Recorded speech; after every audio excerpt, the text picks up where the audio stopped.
Hey everyone, it's Jessica. Man, I hate being on video, but tomorrow I start what we call a liquid pre-op diet, or a liver reduction diet, if you will, because in 2 weeks I am having gastric bypass surgery.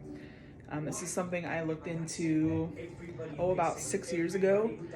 Unfortunately, I lost my job, which had my insurance, which kind of kicked me out of the program in the process because there was just no way I could afford to self-pay for surgery.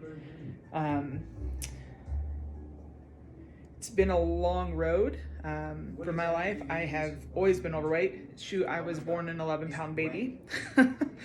I have dieted off and on my entire life. I have always just been that big kid. My family is just a family of big people.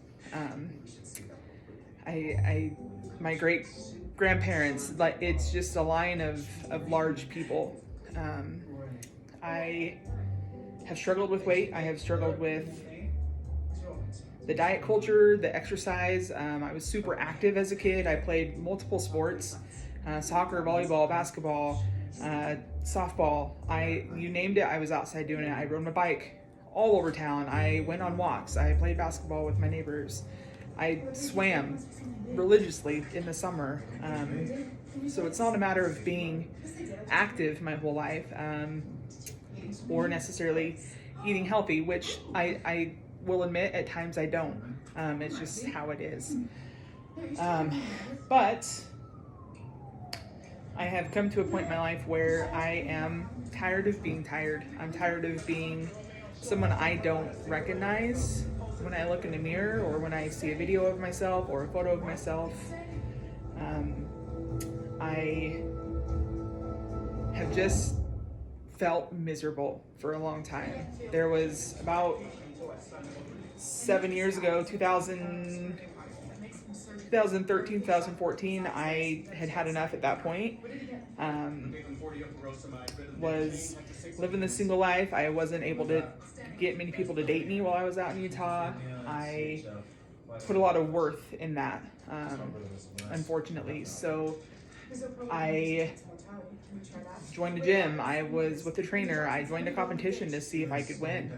As a way to drive my results. I ate the cleanest I've ever eaten. I was working out 6 days a week, 2 hours at a time. I would lift for an hour and I'd do some sort of cardio, whether it be Zumba or rowing or running or cycling. I was there 2 hours every single day, and even on my off days, I was doing some kind of exercise. And the lowest I got at that point was 212.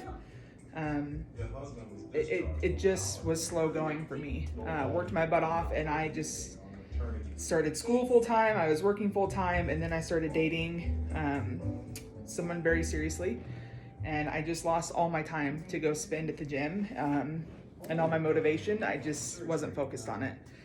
So here we are. I'm doing this essentially for tracking purposes, just to show kind of where I'm going. And how things go. Kind of give a full body here. Sorry, my shorts are baggy, but I guess I could pull those up. Super embarrassing, but not to give a whole lot of my personal life, but this year's been really rough. A lot of people obviously have been dealing with the pandemic. That's enough in itself for most people. To add on top of that, my wife and I decided to get divorced, and I think it was end of March, beginning of April. So we started that process, which is always difficult within itself.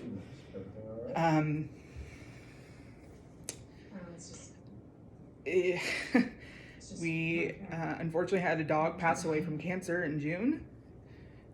That same week, my grandma passed away. The following week, my wife, I helped her move to her new home. Got her settled in her new life. came back to an empty house.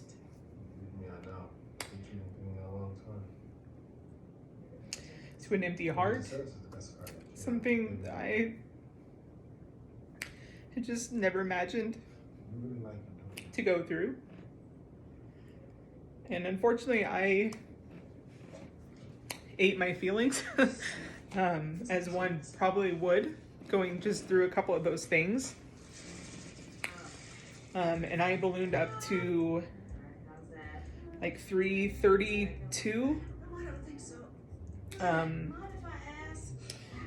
Yeah, it was scary to step on the scale one day and see that. I'm super thankful for this opportunity to have bariatric surgery. A lot of my friends and family, some of them are really supportive, and some of them don't understand why I'm doing this. They think it's too big of a risk, which it is. It has its risk, right? It's just another tool. It's not an end-all be-all. It's not the easy path to take. But at this point, what risk would I rather take? Do I want to risk having a stroke again? I had a TIA, what they call a TIA, a couple years ago. Do I want to risk a heart attack? Because that runs rampant on both sides of my family. Do I want to risk being a diabetic? Because with my polycystic ovary syndrome, super close to that already. What risk do I want to take? And for me, it's a risk to take to find myself, to be someone that loves the image that she sees in the mirror, to love who I am and what I can do. Bodies are majestic and they're marvelous, and they can do so many things, except for when you're 330 pounds and unhealthy. It messes with my mind and my emotional state. So for me, the risk is greater to take, to be on that surgery table, than to continue to live trapped in this body. So anywho, people say to record yourself, make a video. I'm gonna try to post on YouTube. I did that before. We'll see how comfortable I am doing videos on a regular basis. But here's my journey, and I wanted you guys to be with me on it, and just to have this from memory books. Thanks.